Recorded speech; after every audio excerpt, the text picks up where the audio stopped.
കൃഷ്ണ ഗുരുവായൂരപ്പ.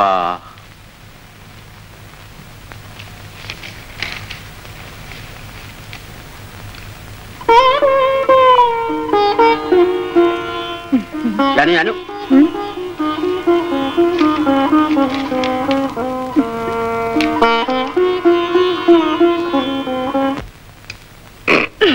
തന്റെ കഴുത്തിനെന്ത് പറ്റിയിടും? നിങ്ങൾ കയറി വാ. എനിക്കൊരു സംശയം, ഇന്ന് മോളുടെ പിറന്നാളാണോ അതോ നിങ്ങളുടെ വെഡിങ് ആനിവേഴ്സറി ആണോ? ഞങ്ങൾക്ക് എന്നും വെഡിങ് ആനിവേഴ്സറിയാ മോനെ. പിറന്നാളുകാരി എവിടെ? മോളെ ലീലേ, അവള് കൊണ്ടുപിടിച്ച പഠിത്ത പരീക്ഷ എടുത്തിരിക്കല്ലേ? അവിടെ അതെ. Happy birthday to you. Thank you uncle. ആ സേവർ തനിച്ചേ വന്നുള്ളൂ, ഞാൻ കൊണ്ടുവരണമെന്ന് പറഞ്ഞിട്ട്. ഞാൻ വിളിക്കഞ്ഞിട്ടാണോ വരണ്ടേ? ഇനിയും കൂടെ കൊണ്ടു കിടക്കാൻ വേറെ കല്യാണം കഴിക്കേണ്ടി വരുന്ന തോന്നുന്നു. ഞാനും വിളമ്പിക്കോളൂ, സേവർ വന്നല്ലോ, ഇരിക്കും.